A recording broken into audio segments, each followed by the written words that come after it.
반갑습니다, 여러분. 오늘은 온라인 수업 두 번째 시간으로 물리학2 힘의 합성과 분해에 대해서 같이 알아보도록 하겠습니다. 먼저 오늘 할 내용을 살펴보면 먼저 첫 번째로 벡터의 정의에 대해서 한번 살펴볼 거고, 두 번째로는 벡터의 합성하고 분해 알아보면서 이를 힘의 합성과 분해에다가 우리가 적용을 한번 해볼 겁니다. 그리고 마지막으로 다음 시간 차시 예고를 하고 마치도록 하겠습니다. 오늘도 선생님 예상으로는 한 15분에서 20분 정도 선생님 설명을 하고 나머지는 여러분들이 개인적인 활동들을 할 수 있도록 했으면 좋겠습니다. 먼저 여러분들 아직 책을 읽고 오지 않은 학생들은 지금 교과서 우리 14쪽, 15쪽 교과서 14페이지, 15페이지를 꼭 읽고 먼저 한번 읽어보고 이 영상을 보도록 합니다. 먼저 제일 첫 단은 우리 처음으로 배우는 1단은 힘과 운동 단원에서는 어떤 네 가지 소단원이 있냐면 다음과 같은 것들이 있습니다. 첫 번째 힘의 합성과 분해, 여기 있는 게 오늘 할 내용입니다. 두 번째로는 물체의 평형, 물체의 평형은 기본적으로 힘의 합성과 분해에 대한 내용을 알고 있어야 되며, 그 다음에 이거는 저번에도 한번 얘기했다시피 물리 1에 있던 내용이 어려워서 물리학 2로 넘어온 내용입니다.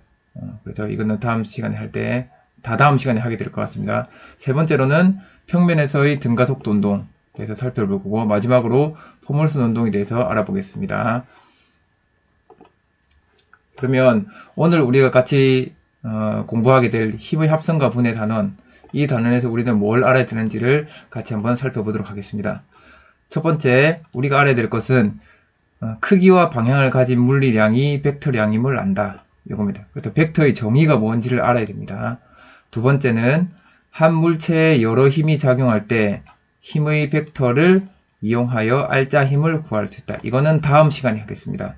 그래서 오늘 벡터에 대해서 다 배우고 난 뒤에 이를 이용해서 알짜 힘을 구하는 방법을 다음 시간에 배우도록 하겠습니다. 그다음 세 번째로는 한 힘을 힘의 벡터를 이용한 두 힘으로 분해할 수 있다. 이거는 오늘 하겠습니다. 결국은 이 세 개를 오늘 다 하는 건데, 이제 이를 본격적으로 적용해서 알짜 힘을 구하는 걸 다음 시간에 이어서 하는 걸로 그렇게 하겠습니다.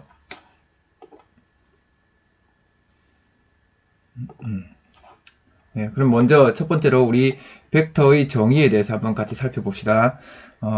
우리가 선생님 물리학 1에서 처음에 물리량에 대해서 한번 이야기를 한 적이 있습니다. 맨 첫 시간에. 물리량이라는 것은 물리학에서 쓰는 언어라고 그랬습니다. 물리학을 배운다는 것은 자연을 이해하는 새로운 언어를 배우는 거랑 같다고 했습니다.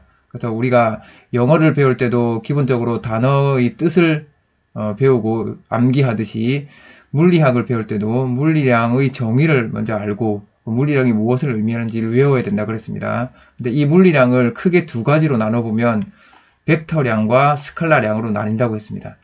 벡터량이라는 것은 물리량 중에서 크기하고 방향을 가지는 물리량을 모두 벡터량이라고 합니다. 그 예를 보면 우리가 2학년 때 배웠던 예를 보면 변위, 속도, 가속도, 힘, 운동량, 충격량, 이렇게 이 6가지가 대표적인 벡터량입니다. 근데 물리학 2에서는 운동량이랑 충격량은 나오지 않습니다. 그래서 여러분들이 물리학 2에서는 변위, 속도, 가속도, 힘 요 4가지 물리량이 벡터량이라는 것은 반드시 기억을 해두면 좋겠습니다. 두 번째로 스칼라량인데 스칼라량은 크기만 가지는 물리량입니다. 그래서 여기는 방향이 필요가 없습니다.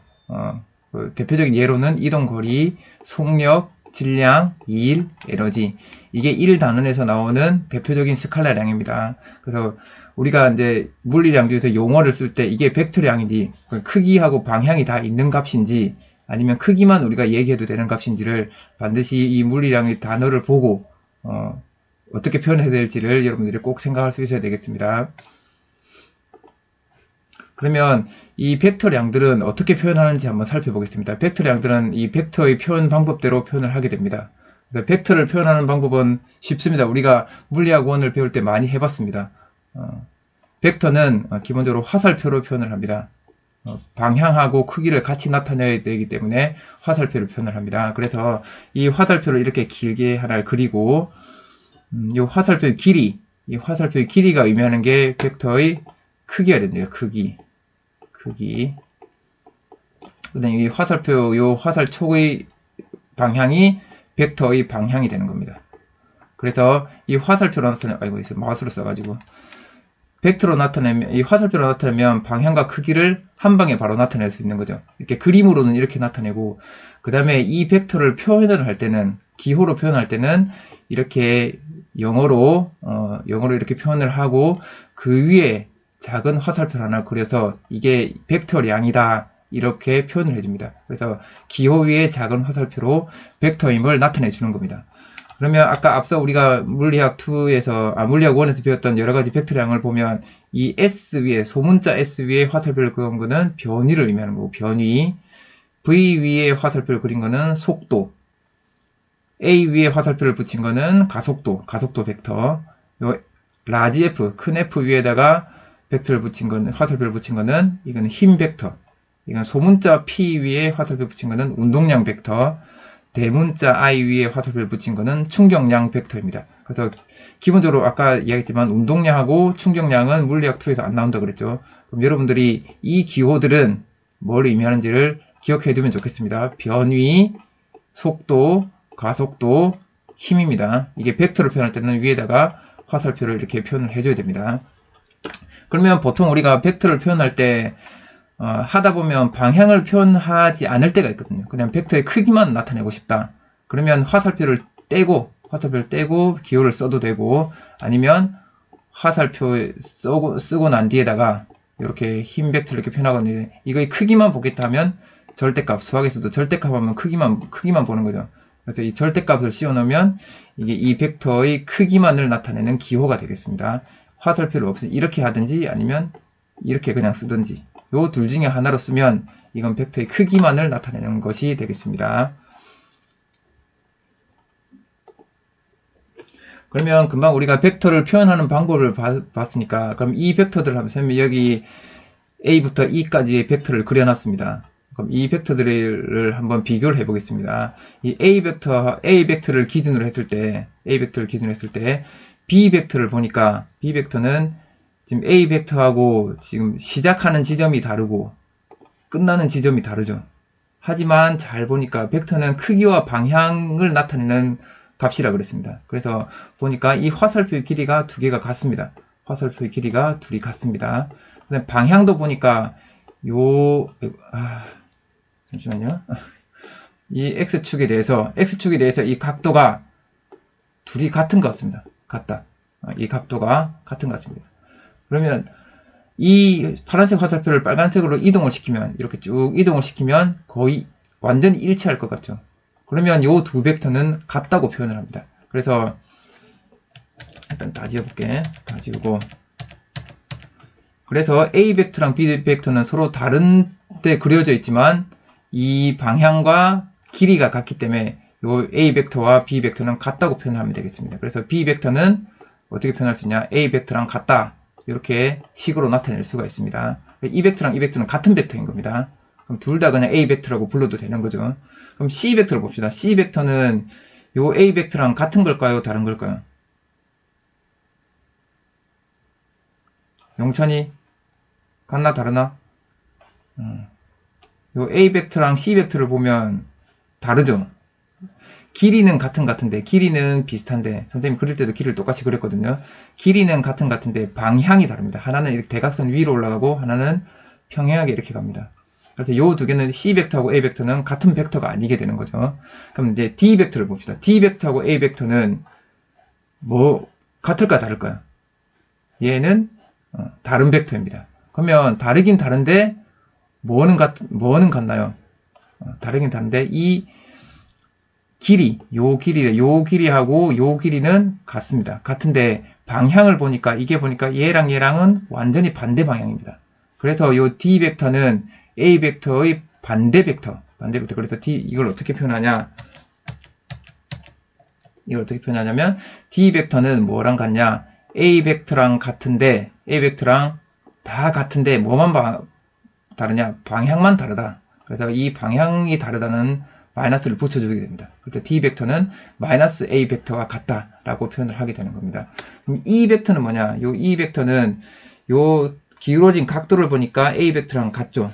같은데 요 길이가 A의 한 2배 정도 됩니다. 좀 2배 되게 그렸습니다. 그래서 E 벡터는 2의 A 벡터랑 같다.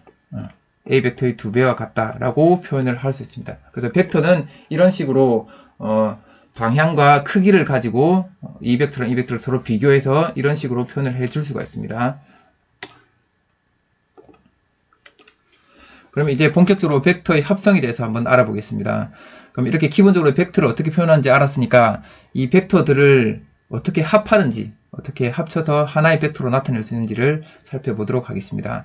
벡터의 합성이라는 것은 요 밑에 선생님이 써놨다시피 두 벡터를 합성하여 하나의 벡터로 나타낼 수 있습니다. 그래서 여러 가지 벡터를 합성하여 한 개의 벡터로 나타내는 걸 벡터의 합성이라고 부르는 겁니다. 그러면 우리 물리학 1에서는 주로 직선상의 운동만 다뤘습니다. 그래서 벡터들이 대표적으로 여기 이 물체에 주어지는 힘을 그려놓은 건데 이 힘 벡터들이 다 나란한 방향이었습니다. 같은 방향 또는 반대 방향이었습니다. 그럼 이런 경우에는 벡터 합성이 매우 쉽습니다. 그래서 한번 예를 들어 보겠습니다. 이게 F1 벡터이고 F1 벡터, 이게 마우스로 써서 좀 느리더라도 이해해 주세요. 이게 F2 벡터입니다. F2 벡터인데 이 F1 벡터, F2 벡터 길이를 보니까 얘가 F1이 한 2배 정도 되죠. 그래서 얘를 선생님이 한 3뉴턴이라고 할게요. 3뉴턴. 그럼 얘는 6뉴턴이 되겠죠. 그렇죠? 그럼 벡터는 크기하고 방향을 같이 표현해야 된다 그랬으니까 여기다가 방향을 이쪽을 플러스로 표시를 하겠습니다. 그래서 F1 벡터는 플러스 6뉴턴, F2 벡터는 플러스 3뉴턴입니다. 그러면 이 두 개를 합치면 이 두 개의 벡터를 합성하면 F1 벡터랑 F2 벡터를 합성을 하면 F2 벡터를 합성을 하면 그냥 어떻게 되죠? 그냥 두 개를 그냥 더하면 됩니다. 플러스 방향으로 9뉴턴의 힘이 작용한다고 표현을 하면 됩니다. 그럼 이 경우는 어떨까요? 이 경우는 이걸 F1 벡터라고 하겠습니다. F1 벡터, 이걸 F2 벡터라고 하겠습니다. 그러면 이 두 벡터를 합쳐보세요 하면 이렇게 합치면 되죠. 식을 쓸 때는 이렇게 하면 됩니다. F1 벡터랑 F2 벡터를 합칩니다. F2 벡터를 합치겠습니다. 이렇게 하는데 실제로 써보면 F1 벡터는 왼쪽으로 6뉴턴이죠. 그러면 F1 벡터는 어떻게 쓰면 되냐면 왼쪽으로 마이너스 방향으로 6뉴턴, F2 벡터는 플러스 방향으로 3뉴턴 이렇습니다. 그죠? 그래서 이걸 어떻게 써야 되냐면 식은 마이너스 6뉴턴 더하기 3뉴턴. 그래서 합치면 마이너스 방향으로 3뉴턴이 되는 겁니다. 그죠? 그래서 식에서는 두 개의 벡터를 그냥 더하기 이렇게 더하기지만 이거 우리가 이제 계산을 할 때는 마이너스 방향이니까 반대 방향이니까 마이너스 6뉴턴 이렇게 써주고 플러스 방향은 플러스 3뉴턴 해서 두 개를 그냥 수학에서 더하듯이 더해서 마이너스 3뉴턴이라는 답을 얻을 수가 있는 겁니다. 그래서 같은 방향일 때는 그냥 두 힘을 더하면 되는 거고 두 벡터를 더하면 되는 거고 숫자적으로 더하면 되는 거고 반대 방향일 때는 큰 데서 작은 데를 빼주고 방향을 큰 쪽 방향으로 지정을 해주면 되는 거죠. 이게 물리학 1에서 배웠던 직선상의 운동이었습니다. 직선상에서는 나란한 벡터인 경우에는 이렇게 그냥 구하면 됩니다. 이건 그냥 직관적으로 보기가 쉬운 거죠. 하지만 이제 물리학 2로 넘어가게 되면 우리가 배우는 물리학 2에서는 평면상의 운동을 다루기 때문에 벡터들도 나란한 방향으로만 작용하지 않고 이렇게 이만큼 각을 두고 두 힘이 작용하게 됩니다. 또는 두 벡터가 있게 되는 거죠. 그럼 여기도 이걸 F1 벡터, 이걸 F2 벡터라고 할게요. 이게 빨리 써주면 좋겠는데. F2 벡터라고 하겠습니다. 그럼 이런 경우에는 이게 F1 벡터가 3뉴턴이고 이 방향을 이거는 F1 벡터 크기만 표시할게요. F2 벡터의 크기가 6뉴턴이다. 이 방향을 어떻게 표현할 수가 없으니까. 그럼 이런 경우에는 3뉴턴 더하기 6뉴턴을 하니까 그럼 이 두 벡터의 합은 9뉴턴이 되느냐? 그게 아닌 거죠. 이제 방향을 생각해 줘야 됩니다. 나라는 방향이 아니기 때문에. 그래서 이런 평면상에서 각을 두고 두 벡터가 있을 때는 이 벡터의 합은 어떻게 구하냐? 두 벡터의 합은 간단합니다. 그냥 얘랑 얘를 두 변으로 하는 똑같은 이렇게 평행사변형을 그려주면 됩니다. 평행사변형을. 그래서 얘랑 같은 거고, 그 다음에 얘랑 또 같은 거죠. 이렇게 그리고 여기부터 요까지 대각선을 쭉 그려주면 이 대각선 방향의 요 벡터가 요게 바로 F1 더하기 F2가 되는 겁니다.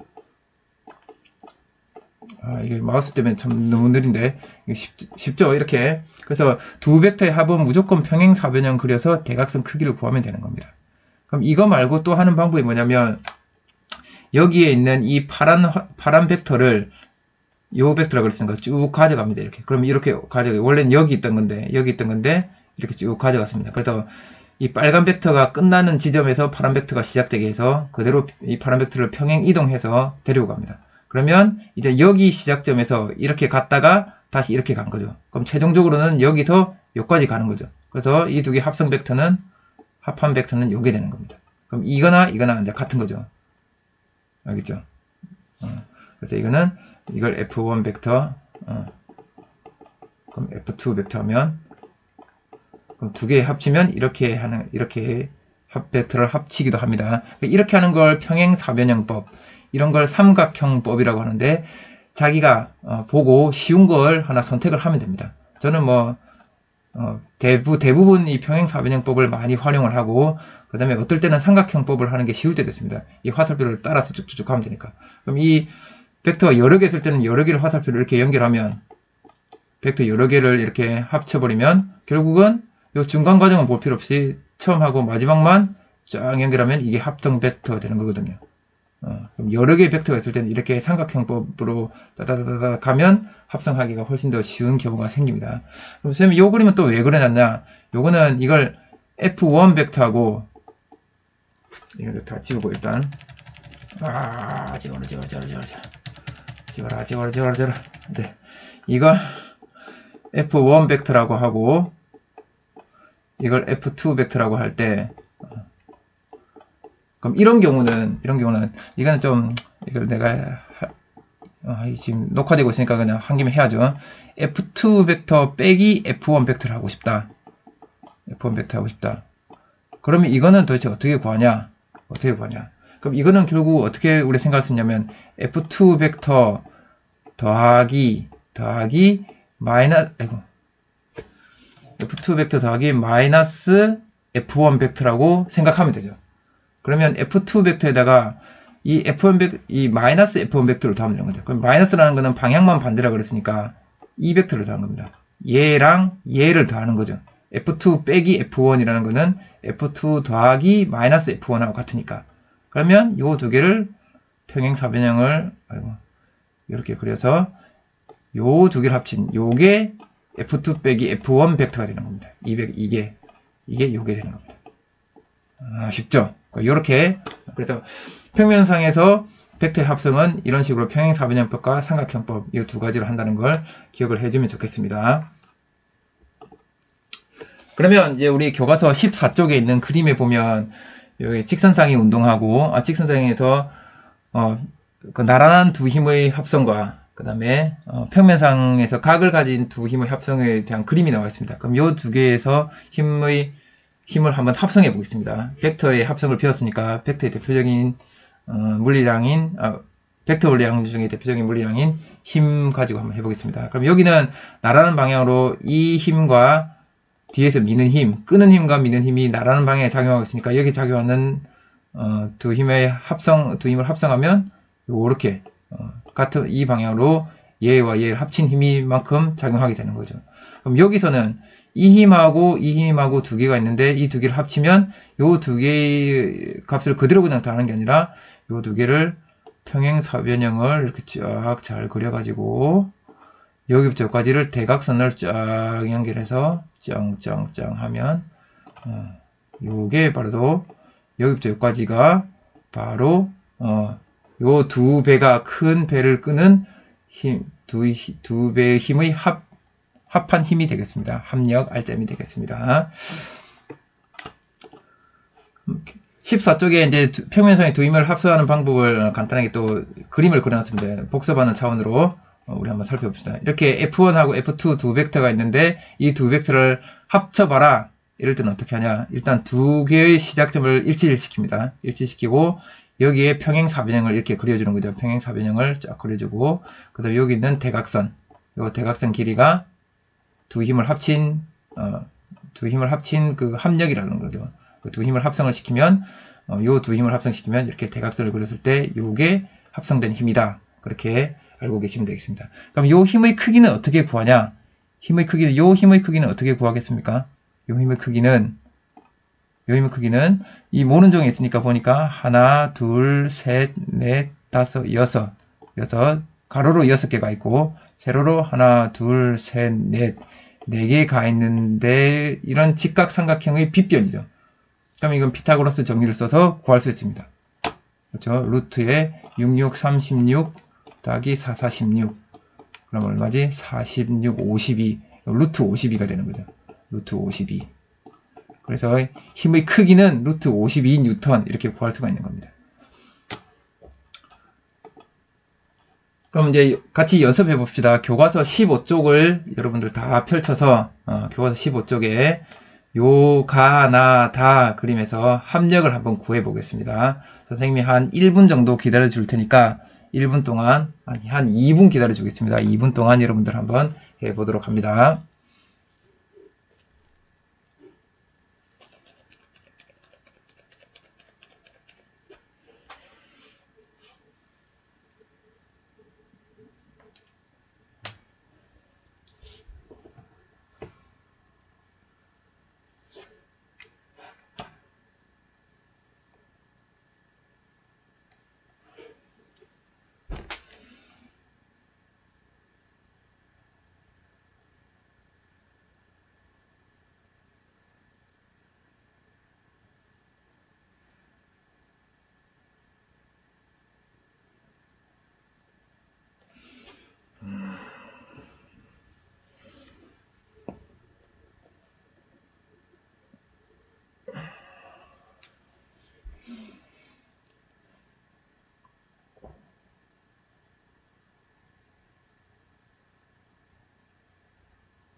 못 기다리겠다. 2분. 자, 한 1분 30초 정도 지난 것 같습니다. 그러면 선생님이랑 같이 해봅시다. 이렇게 두 힘을 여기서 각각 가나다에서 두 힘을 합성을 해보겠습니다. 여기 평행사변형법을 하면 된다 그랬죠. 쉽게 이렇게 합치면 직사각형이 나오죠. 직사각형에서 이 대각선 길이. 그럼 이 대각선 길이는 어떻게 구합니까?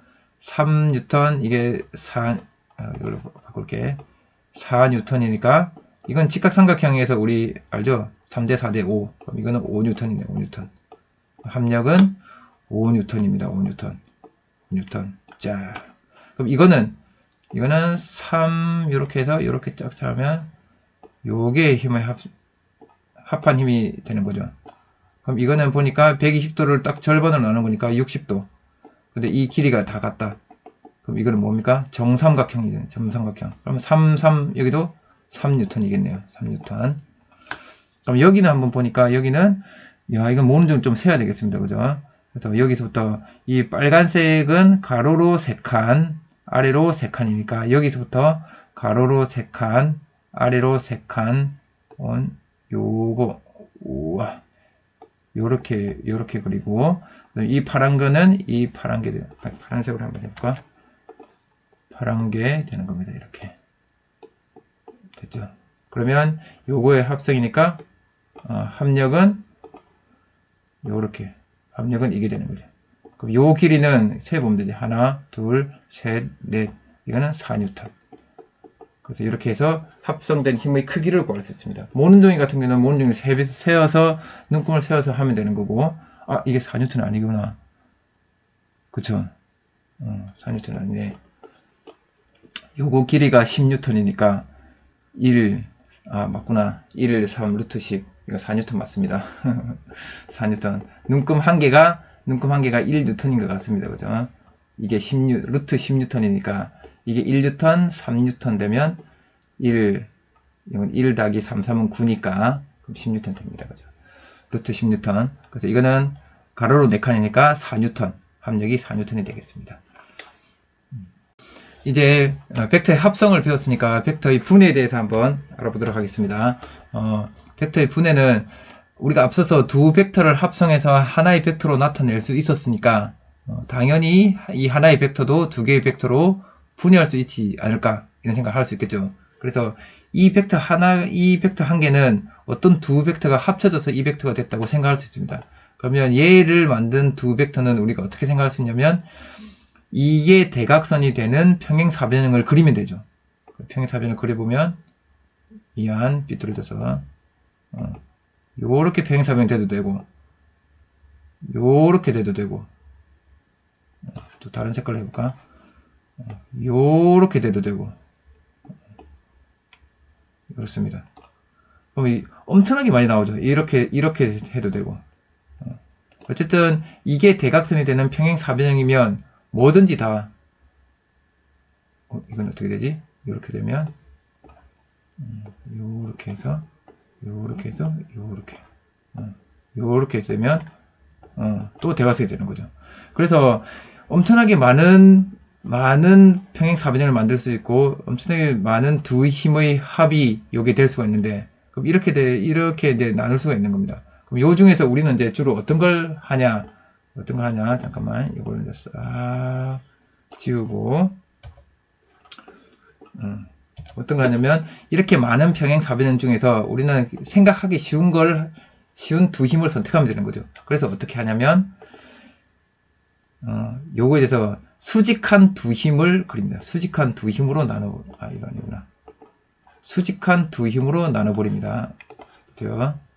이렇게 수직한 두 힘으로 이 힘하고 그 다음에 요 힘, 요 두 힘으로 딱 나눕니다. 그래서 요 힘하고 요 힘으로 딱 나누게 됩니다. 수직한 두 힘으로 나누면 요 두 개 합치면 띵띵띵띵띵띵띵띵띵 이렇게 돼서 요렇게 합력이 되는 거죠. 합한 벡터가 되는 겁니다. 그래서 수직한 두 벡터로 나누는 요 방법을 우리가 이제 익히면 되는 겁니다. 그래서 한 벡터를 두 개로 나눌 때는 항상 수직한 두 벡터로 나눈다. 이렇게 기억을 하면 되겠습니다. 그러면 요 벡터, 지금 이 수평 방향, x 방향의 이 벡터의 크기는 어떻게 구할 수 있냐? 그래서 그냥 우리 앞에서 1차시에 우리가 삼각함수 중요하다고 그랬죠. 그래서 이걸 세타라고 두면 이걸 선생님이 A 벡터라고 해볼게요. A 벡터. 그럼 요 x 방향의 벡터는 어떻게 쓸 수 있냐? 요 A 벡터의 요 A의 코사인 성분입니다. 그죠? 코사인 성분. 요 A의 코사인 성분. 그래서 A 벡터 코사인 세타 이렇게 나타낸다는 거고. 그럼 여기는 Y 방향은 이 Y 방향의 벡터는 A 벡터의 사인 성분. 요거는 여기랑 같으니까. 그럼 이거는 사인 성분입니다. 사인. 그래서 A의 사인 세타. A 벡터의 사인 세타 성분. 이렇게 나타낼 수 있습니다. 그래서 벡터를 분해할 때는 항상 이 관계가 늘 나오거든요. 그러니까 여러분들은 잘 기억해야 됩니다. 그래서 우리 교과서 15쪽에 보면 이 관련된 내용이 나와 있습니다. 그래서 F 벡터를 힘 F를 분해를 해보자. 분해를 해보면 fx 벡터랑 fy 벡터로 분해할 수 있는데 fx 벡터는 f 코사인 세타하고 크기가 같고 fy 벡터의 이 크기는 f 사인 세타이다. 이렇게 우리가 벡터를 분해할 수 있게 되는 거죠. 그래서 이 세타가 30도냐 45도냐 60도냐 이렇게 특수각으로 주어지면 아예 이 값들을 바로바로 찾아낼 수가 있는 겁니다. 그럼 이제 그 예시로 한번 보면 이 여자아이가 요 캐리어를 200N의 힘으로 위쪽 방향으로 힘을 주어서 끌고 가고 있습니다. 그러면 이 여자아이는 이 캐리어에게 Y 방향으로도 이 FY 방향으로도 힘을 주고 있고 FX 방향으로도 힘을 주고 있는 거죠. 그러면 이 각각의 힘이 얼마냐? 그래서 수평 방향 힘을 구해보니까 fx라는 요 힘은 200N의 코사인 60도니까 코사인 60도만큼의 200N의 코사인 60도만큼 가지고 가는 겁니다. 이 fx라는 애는. 그래서 코사인 60도가 2분의 1이죠. 여기 2대 1대 루트 3이니까. 그럼 요거는 2분의 1입니다. 그럼 이게 200이면 이건 100N. 그럼 요거는 이게 200이면 요거는 100 루트 3N.